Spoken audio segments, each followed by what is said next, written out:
Bismillahirrahmanirrahim. Assalamualaikum warahmatullahi wabarakatuh. Waalaikumsalam warahmatullahi wabarakatuh. Alhamdulillahirrahmanirrahim. Wassalatu wassalamu ala asyrofil anbiya'i wal mursalin Sayyidina wa maulana Muhammadin wa ala alihi wa sahbihi ajma'in.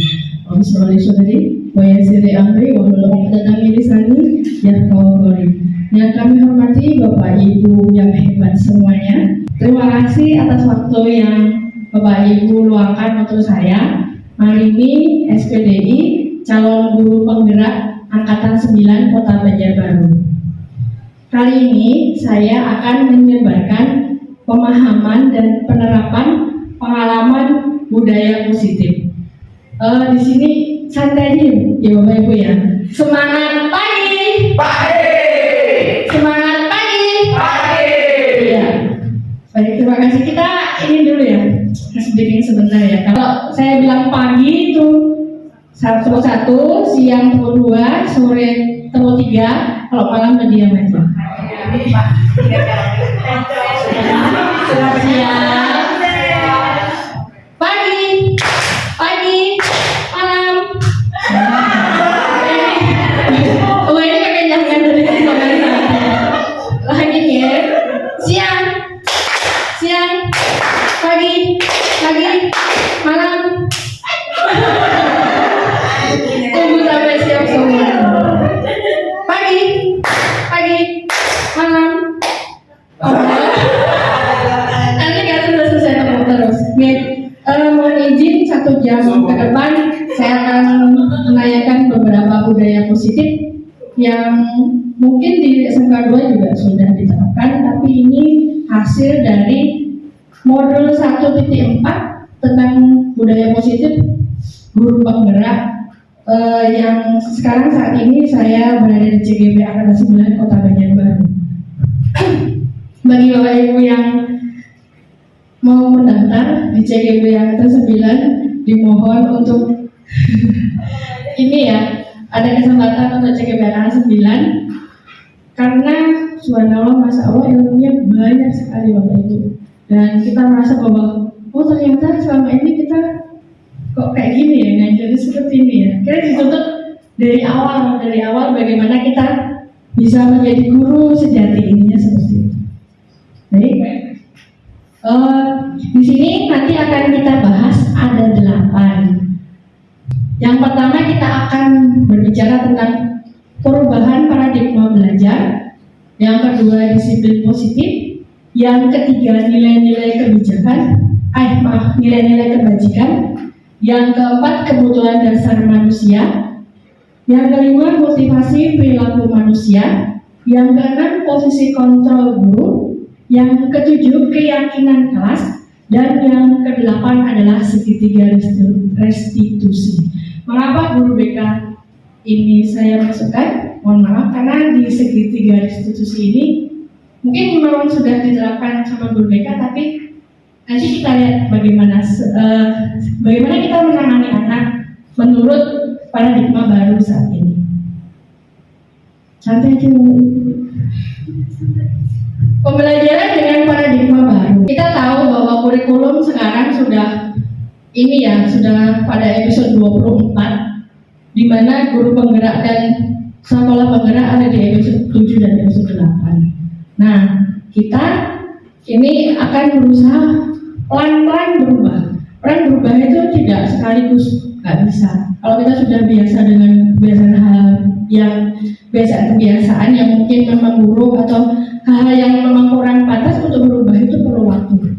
Nah, sekarang kita juga akan pembelajaran dengan paradigma baru, di mana pembelajaran dengan paradigma baru merupakan pembelajaran yang dirancang berdasarkan prinsip pembelajaran berdiferensiasi, sehingga para peserta didik belajar sesuai dengan kebutuhannya berdasarkan tahap perkembangan sesuai teori psikologi modern untuk mewujudkan profil pelajar Pancasila.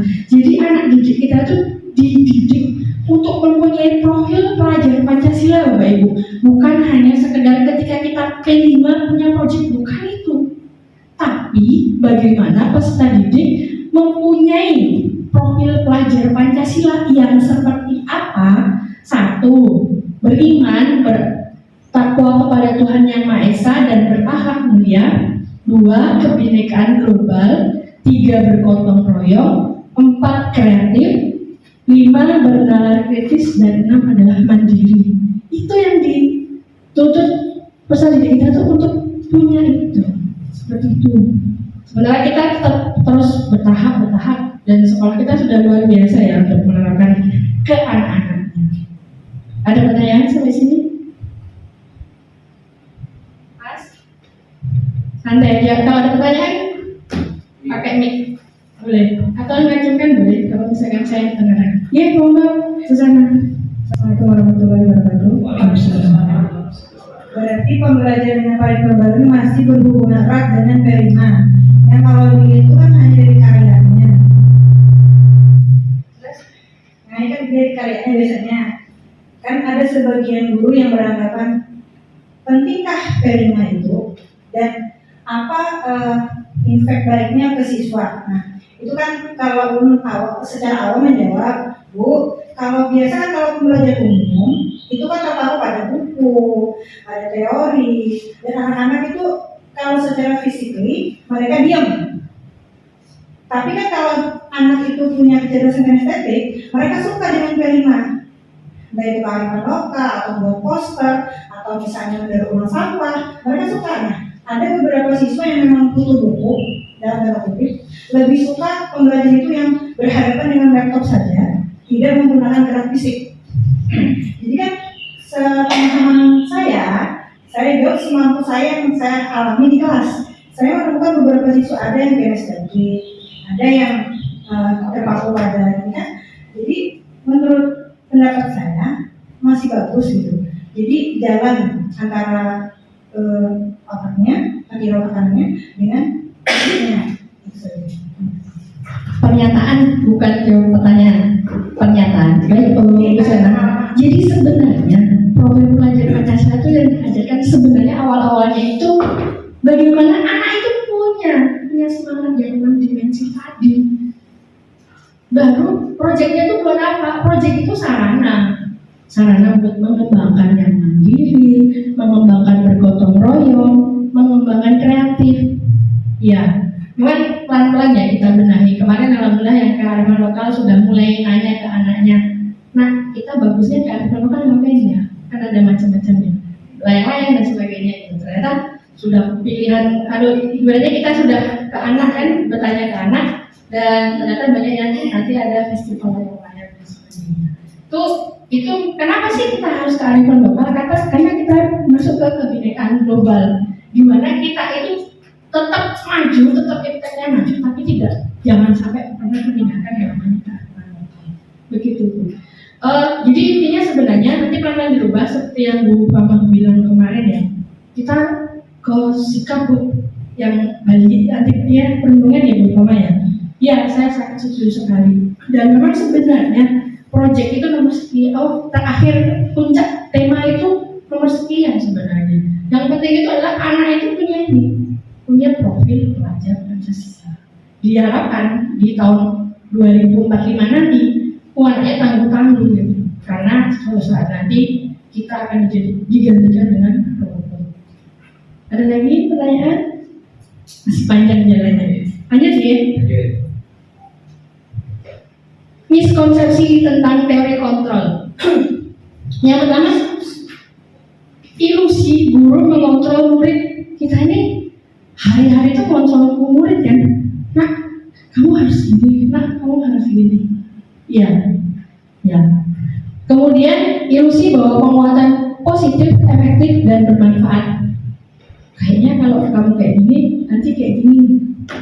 Rasanya masih kita yang dominan, belum berpihak pada murid. Kemudian ilusi bahwa membuat rasa bersalah mampu menguatkan karakter itu. Nanti dibagi. Ilusi bahwa membuat rasa bersalah mampu menguatkan karakter. Kamu telat, kamu terlambat dan ibu kecewa. Padahal itu kata-kata baik kan, tapi pada kenyataannya itu menjadi kita adalah seorang yang yang membuat mereka rasa bersalah. Terus ilusi bahwa orang dewasa berhak memaksa. kamu harus begini dan sebagainya. Lanjut, mengubah paradigma stimulus respon ke pendekatan teori kontrol. Kita tuh tahunya awalnya realitas bahwa kebutuhan kita tuh sama, kebutuhan peserta didik itu sama. Padahal realitas kebutuhannya itu berbeda. Kemudian semua orang melihat hal yang sama, padahal setiap orang memiliki gambaran yang berbeda. Kemudian kita mencoba mengubah orang agar berpandangan sama dengan kita. Nggak bisa. Kita nggak bisa berusaha memahami pandangan orang lain tentang dunia. Beda-beda. Kita tuh beda. Satu anak itu unik, satu anak berbeda. Makanya ada pembelajaran berdiferensiasi yang bagian pembelajaran yang di mana? Yang di kelas. Jadi pembelajaran yang di mana kita bukan yang guru center lagi, tidak, tapi student center. Gitu seperti itu. Biar anak kita dipaksa dulu seperti itu belum bisa. Pelan-pelan, satu persatu, pelan-pelan. Dan misalkan saya ngajar di matematik ataupun saya ngajar di TKM, metodenya nggak sama Bapak Ibu, beda sudah. Misalkan di TKJ saya nyaman aja, nak presentasi ini, mereka punya laptop. Di BKP saya nggak bisa seperti itu, mereka nggak punya laptop. Jadi nggak bisa disamakan. Kita harus merubah cara, merubah teknik, merubah strategi kita, karena berbeda. Kenapa ketika kita tuh sewot sendiri? Karena kita memaksakan tadi, menyamakan semuanya, padahal semua sesuatu tidak sama. Ada pertanyaan sampai sini? Terus lanjut. Masuk ke disiplin positif. Apa sih yang dimaksud disiplin positif? Disiplin berasal dari bahasa Latin disiplina yang berarti belajar. Disiplin mengacu pada disiplin diri yang memiliki tanggung jawab terhadap apa yang dilakukannya berdasarkan nilai-nilai yang diyakini. Disiplin positif merupakan salah satu cara penerapan disiplin yang bertujuan untuk menumbuhkan kesadaran serta memberdayakan peserta didik tanpa imbalan, penghargaan, ancaman, dan dukungan. Maunya seperti apa? Maunya peserta didik punya motivasi dalam diri sendiri bahwa dia itu benar-benar mau berubah, bahwa dia itu mau, aku seperti ini Bu, tapi dengan hal baik. Kita bagian ini ya, apa ya ibaratnya ya, memang susah sih, karena apa? Sudah dari SMP biasa seperti itu kan. Tiba-tiba kita membuat yang berbeda. Kecuali bersambung di SMP-nya sudah paradigma baru, kita tinggal teruskan nyaman. Ini kan berpadat-padat memang. Baru 3 tahun kan berjalan kan. Ada yang SMP-nya masih ke 13 dan sebagainya. Susah memang, tapi ya pelan-pelan kita benahi. Sebagai pendidik, tujuan kita adalah menciptakan peserta didik yang memiliki disiplin diri dari diri sendiri, sehingga mereka berperilaku mengacu pada nilai-nilai kebajikan universal dan memiliki motivasi intrinsik, motivasi dalam perubahan perilaku yang lebih baik. Dia belajar untuk berubah sendiri tanpa ada ancaman, tanpa ada hukuman, tanpa ada penghargaan. Ada pertanyaan Bapak Ibu? Tegang sekali. Santai aja. Boleh? Oke, silakan.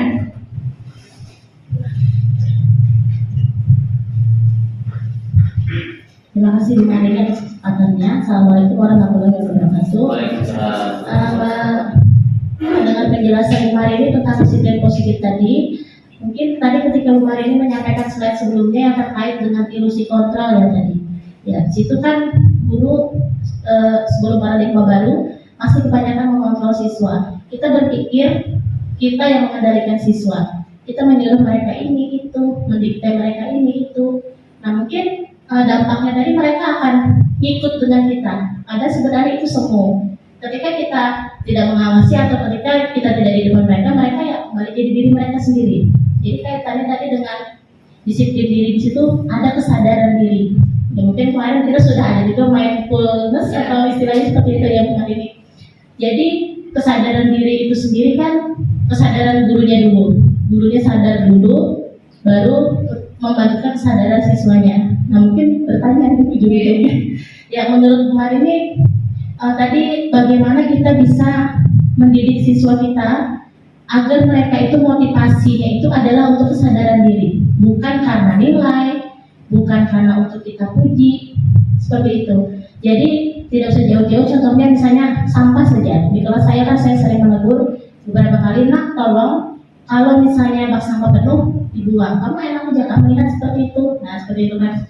Ya Bu, ya mungkin dan ketika jam saya memang saya mau masuk kosong, tapi sering saya lihat ke atas ketika saya masuk kelas lain ternyata berhamburan. Berarti hanya untuk ketika saya ada saja. Nah itu berarti mereka nggak masalah dengan melihat sampah yang banyak atau kelas yang kotor.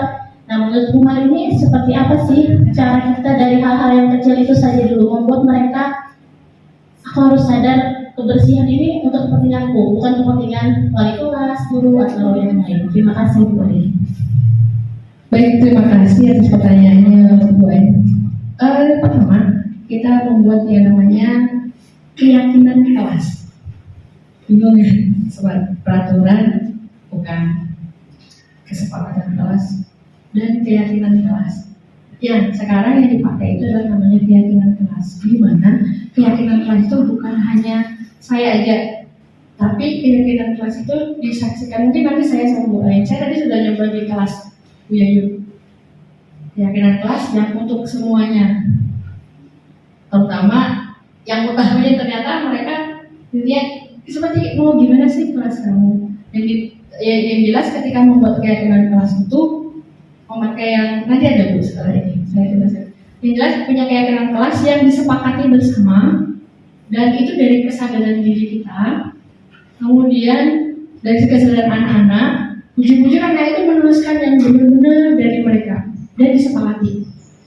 Dan itu peraturannya ditempel nanti.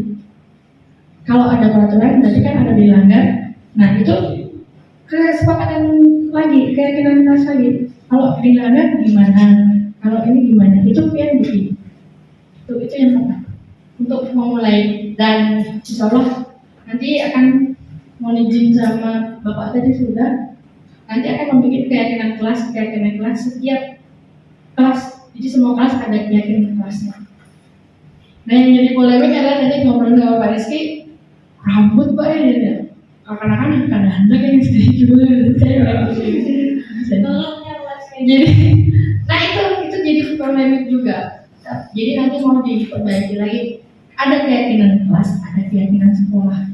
Sebenarnya keyakinan kelas dan keyakinan sekolah tidak diperlukan kalau dia sudah punya motivasi intrinsik. Karena motivasi intrinsik belum kan, makanya ada keyakinan sekolah. Itu sebenarnya dibikin sama-sama sama semua siswa bareng-bareng kayak sih mas maunya gitu. Karena kita sekarang kan berpihak pada murid, cuman tidak boleh lepas. Harus ada yang namanya kontrol budi pekerti. Harus ada kontrol dari kita. Budi pekerti atau kontrol peraturan yang ada pada diri kita. Gak bisa semuanya terus berpihak pada murid, tok itu gak bisa. Harus ada kita pegangannya budi pekerti murid. Gak melulu terus siswa gitu kan. Ada lagi yang ditanyakan? Nilai-nilai kebajikan. Nilai yang disepakati bersama, lepas dari suku bangsa, agama, bahasa, maupun latar belakangnya. Contoh nilai kebajikan di sekolah kita itu yang pertama adalah profil pelajaran Pancasila, itu termasuk nilai kebajikan. Beriman bertakwa kepada Tuhan Yang Maha Esa, berakhlak mulia, mandiri, bernalar kritis, berkebinekaan global, bergotong royong dan kreatif.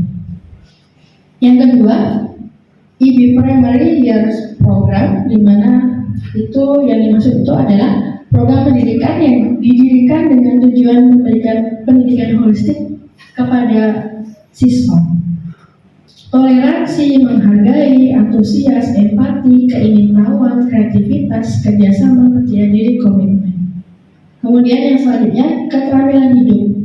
Dapat dipercaya, lurus hati, pendengarannya aktif, tidak merendahkan orang lain, memberikan yang terbaik dari diri. Berarti memang sebenarnya harus dari usia dini. Kalau kita tiba-tiba sekarang ini terus ada anak SMK terus nggak paham dengan itu, ya memang harus mendidik kali. Karena kita itu adalah menuntun. Menurut Ki Haji Dewantara, kodrat anak-anak ini tumbuh secara kodrat zaman dan kodrat alam.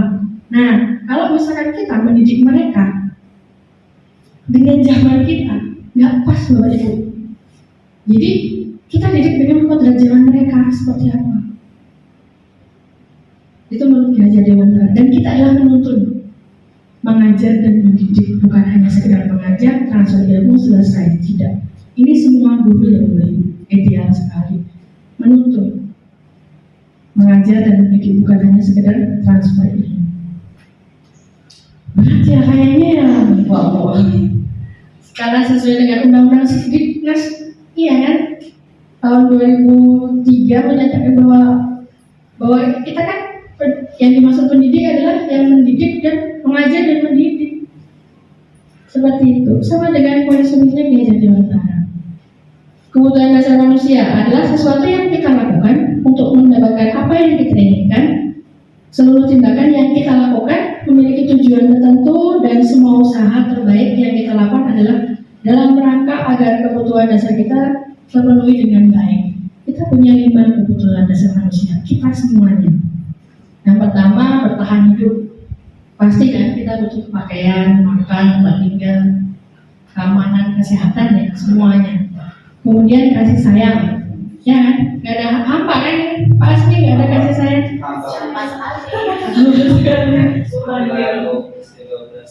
Kemudian rasa diterimakan, dipedulikan, berbagi, kerjasama, menjadi bagian dalam kelompok. Kemudian penguasaan, harga diri, hanya harga diri. Hafiz baru aja harga dirinya diucapin katanya. Saya iya katanya tadi ceritanya dia itu lagi makan kan disuruh Bu Evi makan. Ternyata Pak Agus bilang masuk dengan kasar. Masuk dengan kasar, dia marah karena ada yang ya ternyata harga diri ya tadi itu benar-benar ya. Iya, dan lebih parah sebenarnya ABK karena sebenarnya racunnya lebih tinggi. Tapi alhamdulillah orang tua yang harus luar biasa. Sampai ya segitu. Saya 3 jam itu di jam saya nggak pernah mau keluar itu sudah luar biasa loh saya. Anak ABK itu paling banter 15. Ini setengah jam itu kalau nggak mau saya ini nggak duduk di situ dengan rangka. Ini terus kemudian tapi dia nggak bisa diam kalau ada kipas rusak itu aja.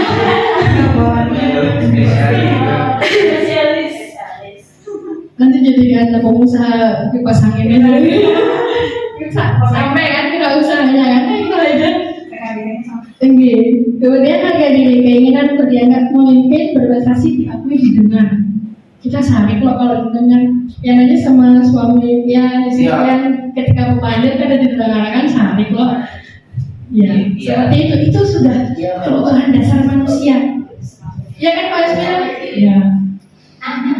Kemudian kebebasan, mandiri, memiliki pilihan, mencoba hal yang baru, mampu mengendalikan arah dirinya. Kalau udah mulai dewasa, kalau orang Banjar bilang berakal, itu sudah mulai paham dengan dirinya. Nah siswa kita ini kan udah akal-akal. Dalam kado akal itu kadang dewasa. Kadang salah kaprah ya. Kadang kalau kado akal ini kan secara bahasa Indonesia kan kasar. Kado akal bahasa Banjarnya belum dewasa kan. Belum dewasa. Nah, kadang belum dewasa anak-anak ini. Karena dewasa itu bukan pilihan. Dewasa itu bukan tergantung dari usia. Dewasa itu banyak sekali ininya. Apanya namanya? Bisa cepat dewasa, bisa ini tergantung dari ujian hidupnya. Seperti itu. Kemudian kesenangan, bermain, humor, antusias, ketawa. Kita nggak ketawa, kita nggak humor, stres mungkin ya. Iya, ada pertanyaan sampai sini Bapak Ibu? Motivasi perilaku manusia. Ada motivasi dari dalam dan motivasi dari luar. Nah, motivasi ekstrinsiknya tadi kayak hukuman dan sebagainya itu motivasi dari luar untuk menghindari ketidaknyamanan atau hukuman. Kita berangkat berangkat ke sekolah tepat waktu. Kalau nggak tepat waktu takut sama siapa? Ya tidak soalnya ekstrim sih kan dari. Tapi ada yang luar biasa, iyalah saya sudah kebiasaan untuk tepat waktu, pasti tepat waktu, ya kan? Karena udah unsur dari dalamnya, sudah mandiri dari sudah dewasa, sudah bisa ngerti dengan dirinya. Ada lagi yang dari luar sih, untuk mendapatkan imbalan atau penghargaan dari orang lain. Iya kan? Itu unsur-unsur yang perilaku manusia. Bisa karena kasus hukuman, menghindari kerjanya mana kan? Telat setengah jam 7.30 Senin, hukuman. Tapi kalau misalkan dibiarkan aja, yang disiplin itu sedikit loh. Lebihnya, iya kan? Tapi yang terbagus itu adalah bisa menghargai diri kita dengan nilai-nilai yang mereka percaya dengan diri kita. Bisa menghargai, bisa ngerti, bisa paham. Itu luar biasa, orang-orang yang luar biasa dan pasti akan sukses. Nah, ini yang apa Bapak Ibu bedanya hukuman, konsekuensi atau restitusi? Bisa? Monggo silakan. Hukuman ini apa? Konsekuensi itu apa? Restitusi itu apa? Monggo silakan. Kita yang sering apa? Hukuman, konsekuensi. Oke, monggo silakan. Ada yang berpendapat? Hukuman contohnya yaitu hukuman tidak terencana atau tiba-tiba. Yang kedua, murid tidak tahu apa yang akan terjadi dan tidak dilibatkan. Yang ketiga, bersifat satu arah. Dan yang keempat yaitu berupa hukuman fisik atau psikis. Hukuman ini di tempat kita ada, tapi hukumannya yang nilainya positif rata-rata yang dididik ya. Kalau hukuman psikis itu saya kira sudah hampir tidak ada di sekolah kita, alhamdulillah. Nah, konsekuensi adalah lanjut Bu Soto.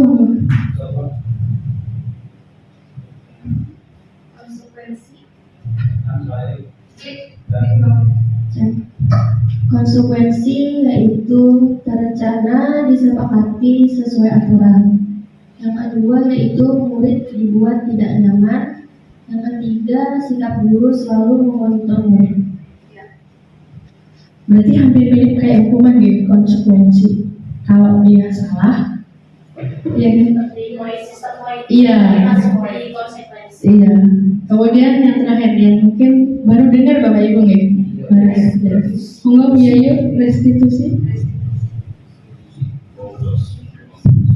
Restitusi adalah proses menciptakan kondisi bagi murid untuk memperbaiki kesalahan. Yang kedua, proses kolaboratif yang mengajarkan pada murid untuk mencari solusi sendiri. Proses menciptakan kondisi bagi murid untuk memperbaiki kesalahan.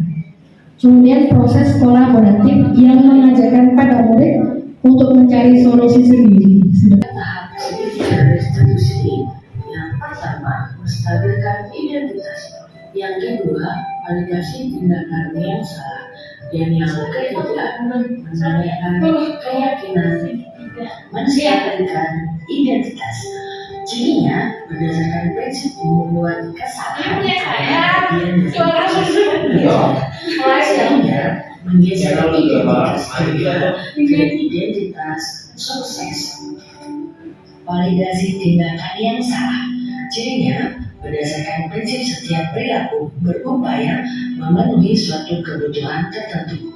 Guru akan bergeser dari pemikiran stimulus respon menjadi proaktif, sehingga mengenali dan mengakui kebutuhan murid akan memperbaiki hubungan dengan murid.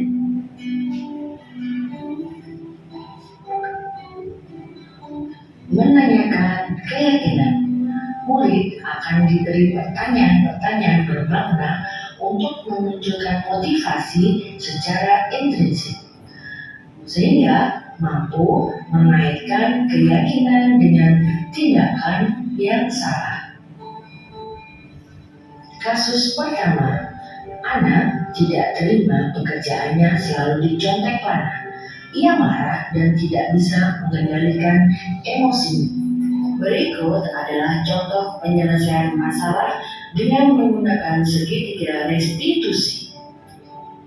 Anak, tadi ibu dengar dari laporan evaluasi Anda ada jawaban ya sama kenapa besar?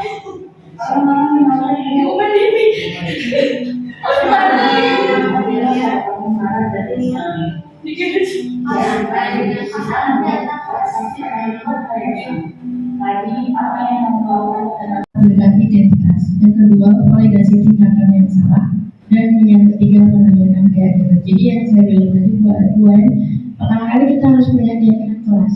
Kalau kita nggak punya keyakinan kelas atau peraturan, nggak bisa kita menerapkan segitiga restitusi ini.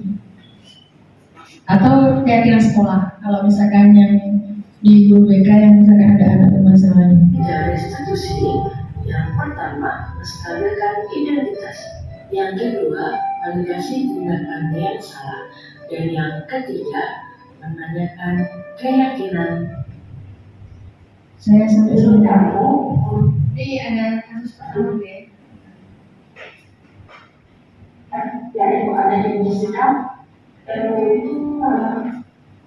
Penyelesaian masalah dengan menggunakan segitiga restitusi. Anak, tadi ibu dengar dari laporan evaluasi kamu ada jawaban ya sama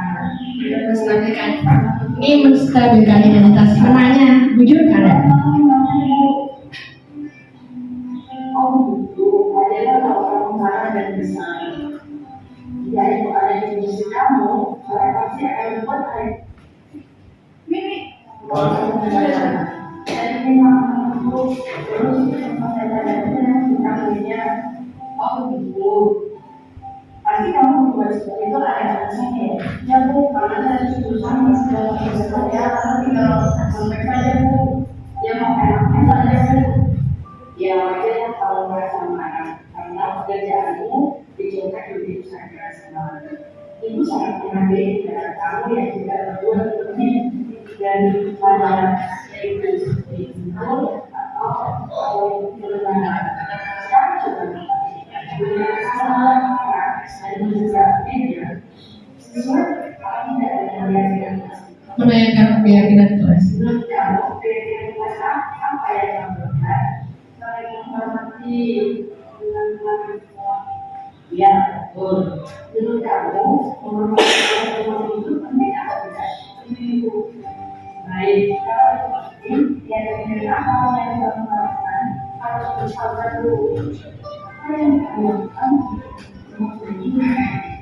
Saya mau berbicara dan menahan amarah. Kalau ada yang mengajak saya mau berbicara itu.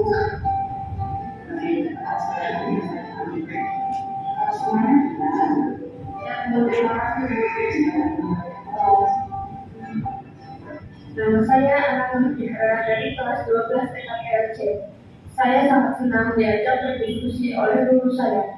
Saya jadi tahu cara menahan emosi dari teman sekolah saya dan saya juga jadi tahu cara menghargai teman sekolah saya. Kasus kedua, Abai sering datang terlambat sehingga banyak pelajaran yang tertinggal.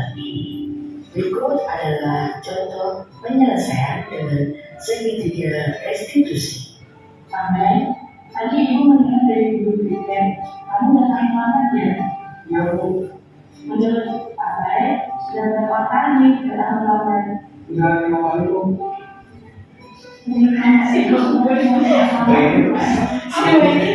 Sudah tulis. Abai berbuat kesalahan itu manusia. Setiap orang pasti punya berbuat salah. Yang terpenting kita bisa belajar dari kesalahan dan bisa memperbaikinya. Setuju?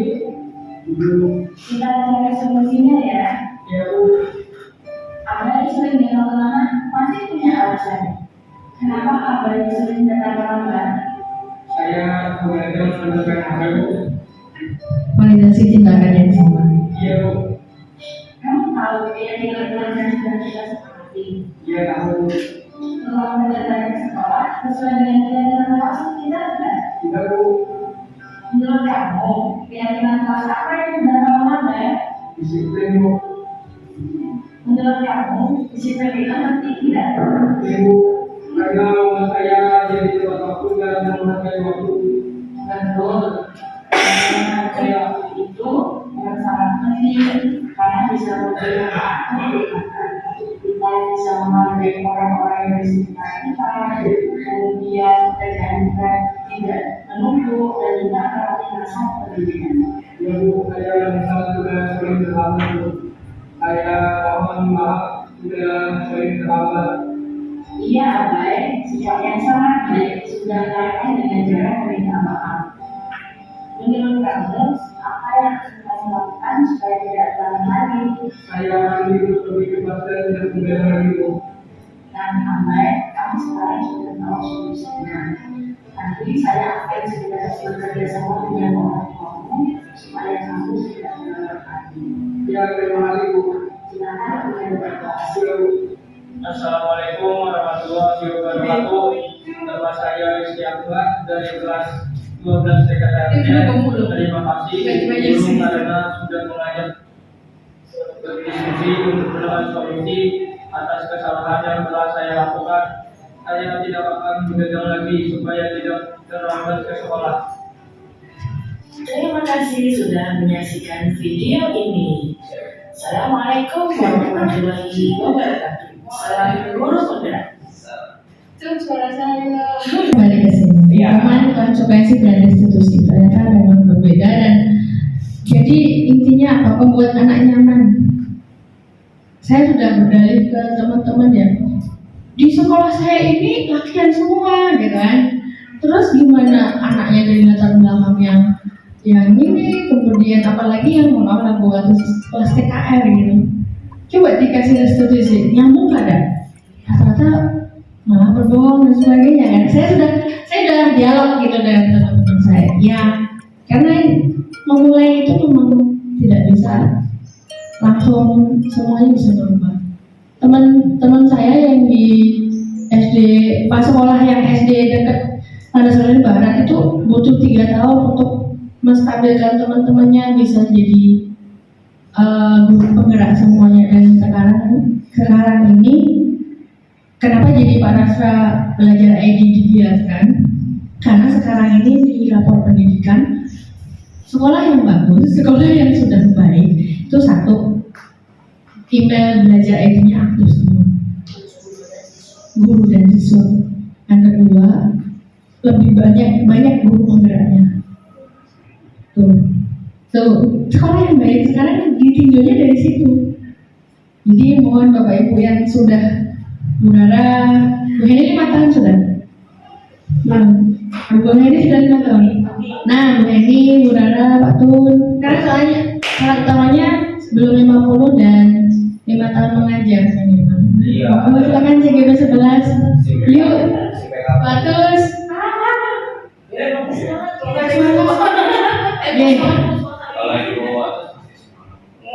Bapak Ibu ada perbedaan tidak dari segitiga restitusi dengan yang biasa kita lakukan?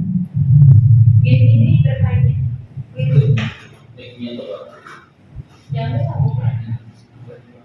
Ini nyala kok. Nyala bisa cek. Kenapa turun ini? Iya. Assalamualaikum warahmatullahi wabarakatuh. Waalaikumsalam. Terima kasih atas waktu yang telah diberikan. Ini karena kebetulan saya guru BK ya. Sebenarnya kalau untuk restitusi itu dalam proses pelayanan BK, sepertinya kami sudah melaksanakan itu. Hanya saja kalau dilihat dari langkah-langkah yang disampaikan di sini kan itu ada 3 bagian, itu ada hukuman, konsekuensi, sama restitusi. Nah, restitusi yang kami laksanakan itu ada mencakup bagian dari konsekuensi, yaitu sikap perubahan siswa itu dimonitor oleh guru dan orang tua. Maksud dari kegiatan itu kami bermaksudkan dengan adanya monitor itu, jadi orang tua dan guru itu bisa melihat perubahan sikap peserta didik dari yang mungkin tidak baik menjadi baik. Jadi langkah-langkahnya itu terkontrol gitu. Apakah itu bisa disebut restitusi atau masih konsekuensi yang kami lakukan selama ini? Baik, terima kasih Bu Rara. Itu tetap kita buat keyakinan kesepakatan dulu Bu. Jadi biar di BK ini juga ada kesepakatan gimana sih sebenarnya penyelesaian anak dan semuanya pada akhirnya kawan dan sebagainya kan ada sudah, itu sudah benar karena pada akhirnya kita punya keyakinan BK ya. Restitusi ini bukan untuk guru BK aja Bapak Ibu, untuk semua guru. Restitusi ini untuk semua guru. Jadi kita ketika apalagi wali kelas ya, ketika kita punya masalah dipakai yang restitusi ini itu sudah benar Bu. Gitu. Tapi kalau untuk catatan kan ini kami pakai lembar bimbingan, lembar pembimbingan. Nah di situ ada monitoring. Kalau di sini kan untuk monitoring itu masuk dalam konsekuensi. Jadi apakah itu salah atau perlu dihilangkan untuk melaksanakan restitusi yang sebenarnya sesuai langkah-langkah yang ada?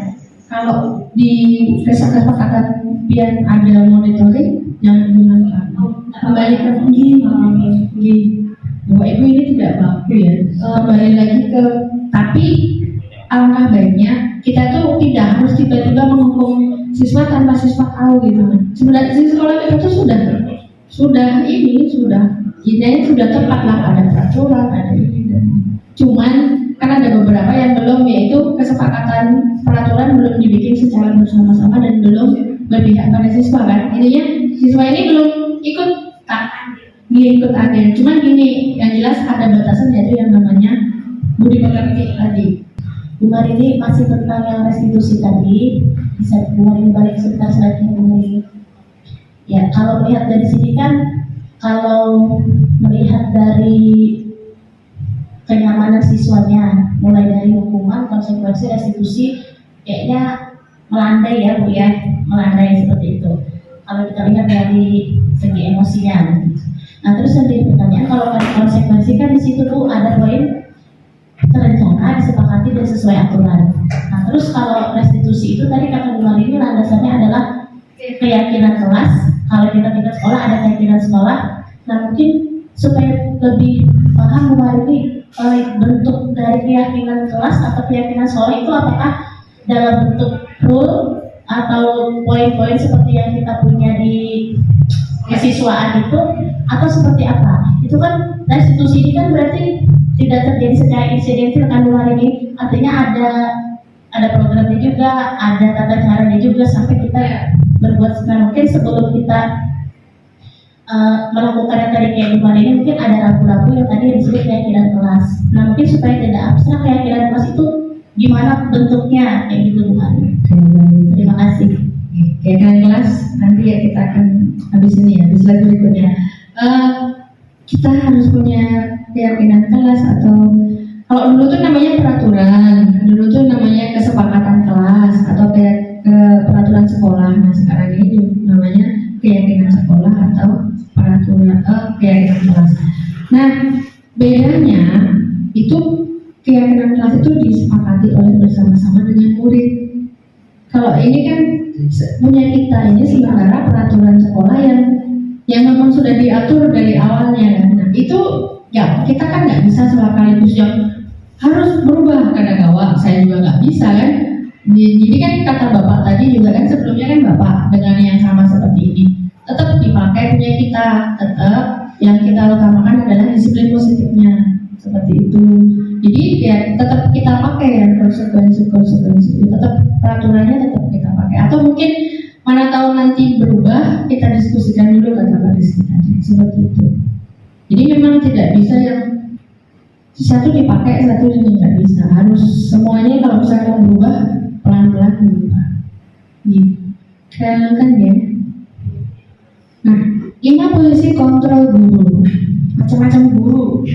Yang pertama sebagai penghukum, yang kedua pembuat merasa bersalah, yang ketiga sebagai teman, yang keempat sebagai pemantau, yang kelima manajer. Kayaknya yang nyaman yang posisi mana nih?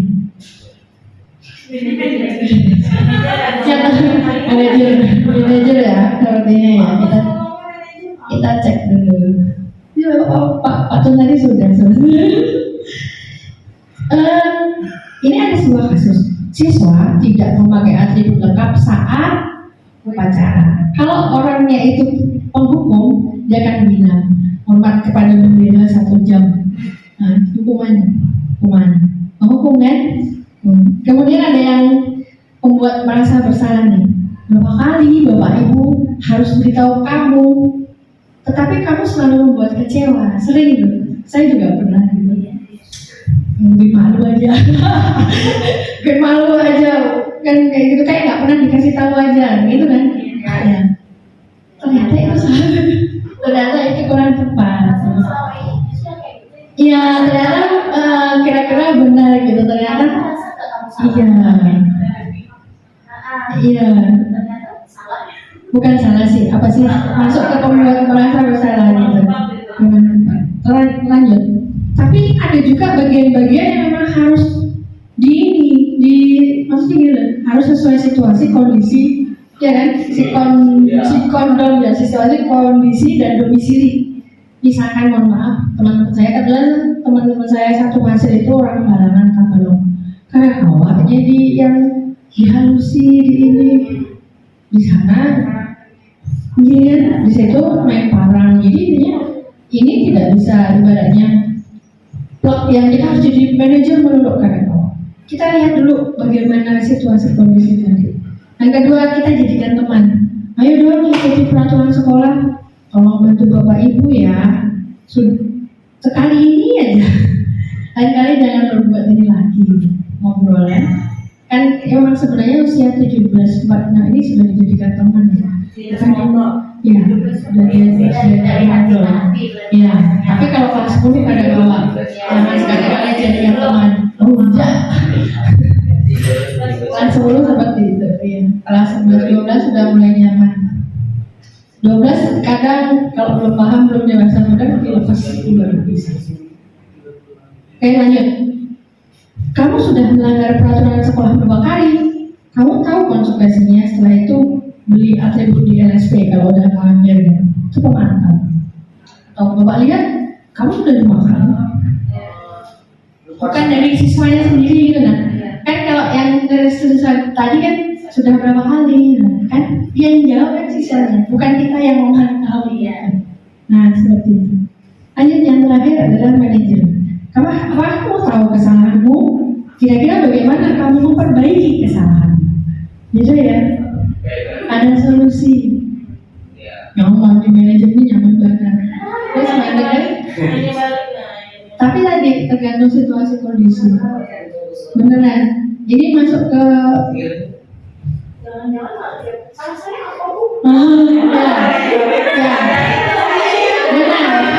harus lihat situasi kondisi dan di sini. Kalau anak-anak di sekitar Batuan kan ada kawah, di gini kan ada. Kalau anak-anak yang di Banjarbaru sini masih bisa aja, Ulin bisa aja, Cemaka, iya. Jadi ya tadi kan menstabilkan dulu. Menstabilkan. Lanjut. Nah, kalau itu apa itu? Saya kecewa sekali dengan kamu. Kira-kira kamu posisi apa ini?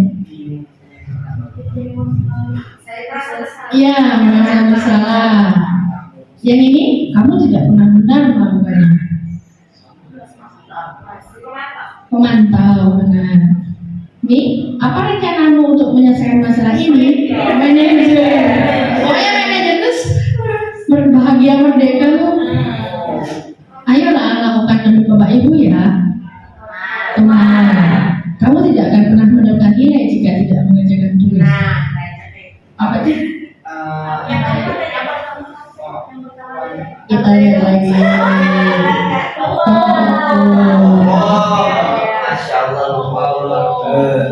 Nah, ini yang saya katakan. Mengapa keyakinan kelas bukan peraturan kelas atau sekolah?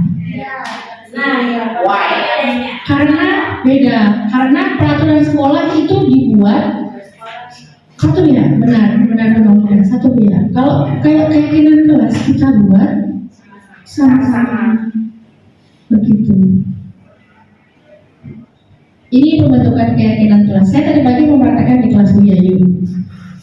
Dan alhamdulillah karena memang nggak tahu apa, tapi semuanya rata-rata ini bang disiplin, ikuti peraturan, jangan toksik. Gitu. Sudah ngerti, karena mungkin sudah pernah ya saya pernah bikin saya dulu di mata pelajaran saya. Terus apa lagi? Boleh makan dan minum. Saya nggak bisa iakan karena kan bukan pelajaran saya. Takutnya pelajaran lain kan nggak boleh kan Bu ya. Atau kalau boleh minum boleh sih kalau kalau pelajaran saya. Apalagi tadi rambut jangan terutama. Rambutnya nggak usah SKI dulu tapi rapi. Seperti itu. Tidak bisa saya iakan karena tidak berani. Jadi tadi yang disiplin, jujur dan sebagainya. Hal itu yang saya maksudkan. Kemudian pembentukan keyakinan kelas. Kata-katanya bersifat abstrak. Kemudian berupa pernyataan universal. Dibuat dalam pernyataan positif. Jangan ada kata jangan ada kata tidak. Misalkan contoh, jangan berlari di kelas. Itu jangannya dibuang. Jadi berjalan di kelas saja. Jangan main bola di kelas. Jadi ya main bola di luar atau di lapangan. Seperti itu. Kemudian sedikit aja agar mudah diingat 3, 4, dan 5. Tapi mencakup di keseluruhan. Kemudian sesuai dengan kondisi kelas atau sekolah sehingga mudah diterapkan. Yang terakhir semua warga sekolah dilibatkan. Ini bedanya nih dari peraturan tadi. Semua warga sekolah atau warga kelas dilibatkan dalam membuat keyakinan kelas atau keyakinan sekolah. Ini yang belum. Ada tanggapan Bapak Ibu? Karena ini harus melibatkan orang banyak. Berarti nanti kalau misalnya kita sudah ada keyakinan sekolah, pas kita PPDB disampaikan ke orang tua berarti Iya. orang tua berarti sifatnya bukan aturan dia tentang Iya. Atau misalkan diajak. Nah selama ini yang saya masih nilainya 1 adalah menggunakan orang tua sebagai guru tamu. Belum pernah kita ya. Nah itu padahal itu seharusnya ada di kolaborasi kita sebagai guru penggerak, sebagai sekolah penggerak. Itu belum dilakukan sekolah. Kalau DUDI kita nomor 1. Kalau yang orang tua dijadikan guru tamu itu belum pernah. Nah nanti insya Allah mau diusahakan. Jadi kita berbenah.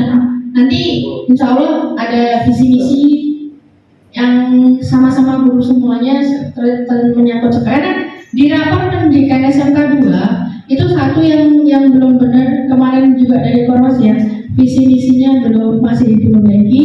Kemudian metode pembelajaran dari guru itu nanti insya Allah kita akan lihat di depan. Kuning itu rapor pendidikannya insya Allah.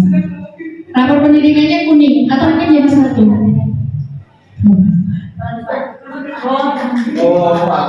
Iya, terserah. Jadi, habiskan sudah anggarannya sekali. Nah ini kata-katanya Bapak Ibu untuk menstabilkan identitas. Berbuat salah itu wajar. Tidak ada manusia yang sempurna. Bapak Ibu juga pernah melakukan itu. Bapak Ibu tidak mau mencari siapa yang salah, tapi Ibu Bapak ingin mencari solusi dari permasalahan ini. Kamu berhak merasa seperti itu. Gurunya kayak bidadari semua. Kayak malaikat semua ya. Masya Allah. Kawin udah semua. Keren ya. Masya Allah. Iya, sampai saya kan ngomong saya ngomong kalau masuk sama anak-anak ini over ya, beneran di kelas 11-12 coba ditanya Ibu Marini gitu, pastilah takutan. Nah di kelas 10 ini saya agak slow down, nggak terlalu ini, nggak beda, saya agak berubah. Ya dari guru penggerak ini lumayan loh, walaupun saya masih 2 bulan ya, tuh sangat merubah. Iya, merubah saya dari yang kecil-kecil ya luar biasa. Makanya saya bersyukur bisa masuk ke guru penggerak. Validasi tindakan yang salah. Ini contohnya, kamu pasti punya alasan mengapa melakukan hal itu. Padahal kamu bisa melakukan yang lebih buruk dari ini ya. Kalau tadi kan si anak sampai ngebrak meja ya, berarti kan kamu lebih buruk lagi bisa nendang, bisa mukul dan sebagainya. Itu dasar memang anaknya ini di kelas. Tukang marah, makanya saya bikin itu. Tahu aja sih. Iya apa saja. Makanya tukang marah itu. Jadi ketawa dia waktu dipanggil lihat skripnya itu. Ketawa memang gitu melihat aku misalnya karakternya. Iya makanya jangan tukang marah-marah.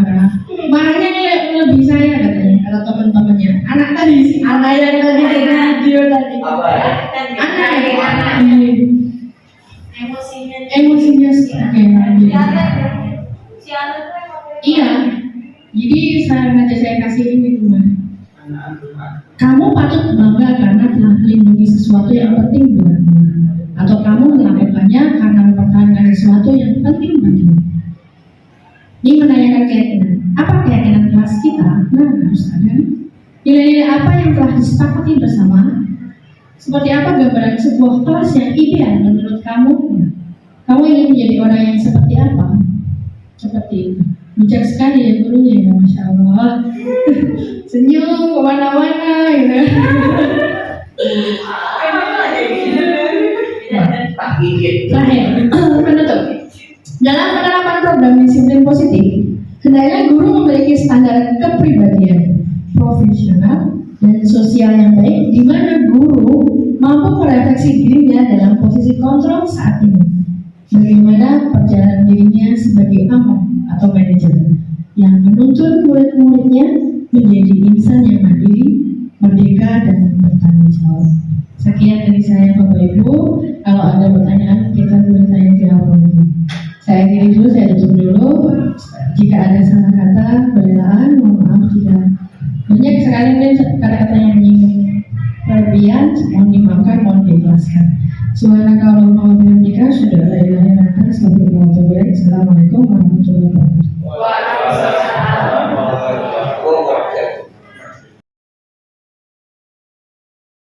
Assalamualaikum warahmatullahi wabarakatuh.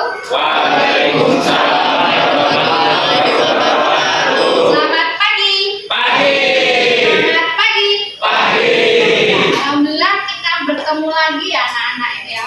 Hari ini kita akan membuat kesepakatan kelas atau biasa yang disebut dengan keyakinan kelas. Tiap-tiap anak, tiap-tiap siswa boleh berpendapat ya. Nanti silakan ditaruh di stick note ini, ya. Kemudian setelah itu dipasang. Bisa? Tujuannya buat apa? Bikin keyakinan kelas. Keyakinan kelas atau peraturan kelas adalah peraturan kelas yang dipakai untuk kita bersama dan disepakati bersama supaya kelas kita menjadi kelas yang kondusif, kelas yang baik, dan juga misalkan ada yang melanggar, kita sepakati bersama yang melanggar itu diapain gitu. Bisa? Ibu akan membagi stick note ini, kemudian kalian tulis aspirasi kalian, keyakinan kelas kalian yang akan disepakati bersama-sama. Silakan dibagi, taruh ke belakang ya.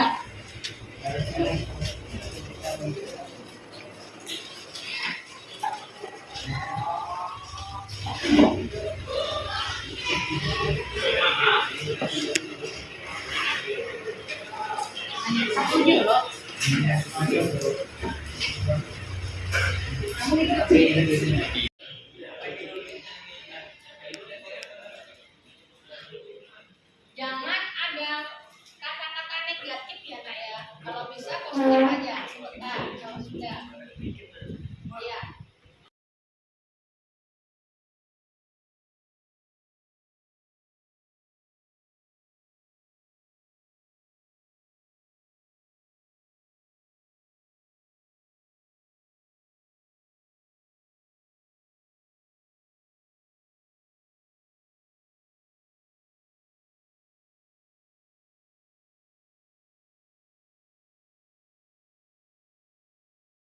Sudah semuanya? Kalau sudah, silakan kamu tempel di papan tulis besar satu-satu ke depan, mulai dari Doni. Kemudian nanti kita lihat keyakinan kelas apa yang akan kamu bagikan ke teman-teman. Silakan mulai dari Doni.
Terakhir. Ini terakhir.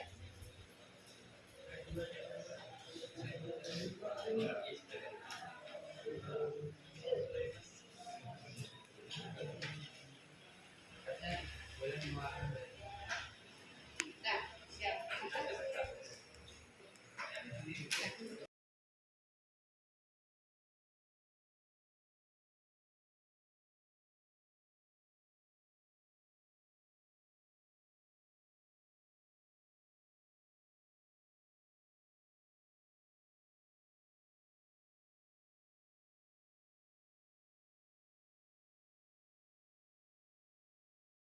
Terima kasih sudah memberikan inspirasinya.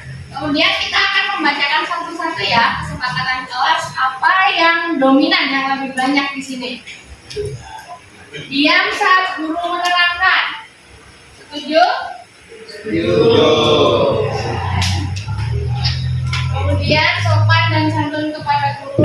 Setuju.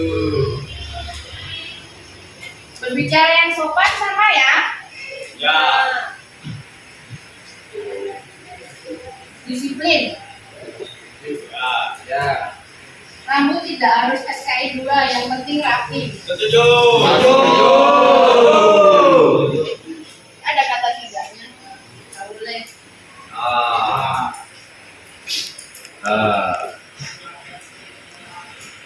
Berpakaian rapi. Bersikap jujur. Menjaga kebersihan kelas. Jujur sama dengan karakter ya. Diperbolehkan rambut panjang asal enak dipandang atau rapi. Setuju. Taati peraturan. Setuju. Tadi gimana?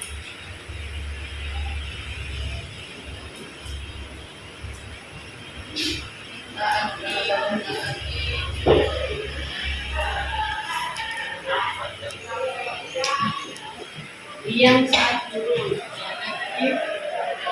Tepat waktu saat masuk kelas. Masuk disiplin ya. Bersolidaritas kelas. Boleh makan permen dan minum saat pelajaran. Boleh makan dan minum kopi di kelas. Setuju.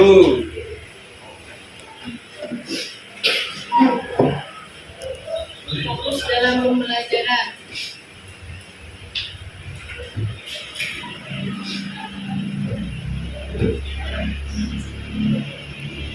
Disiplin ya.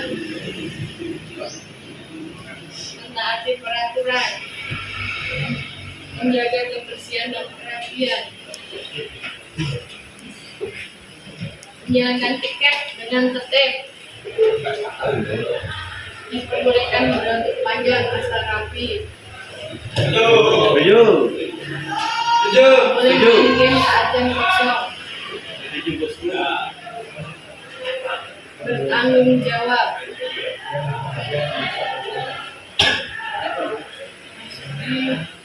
Karakter.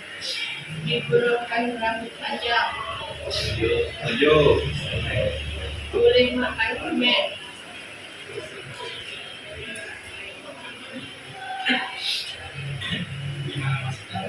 Sapa, senyum, salam. Berpikiran positif. Mendapatkan tertib.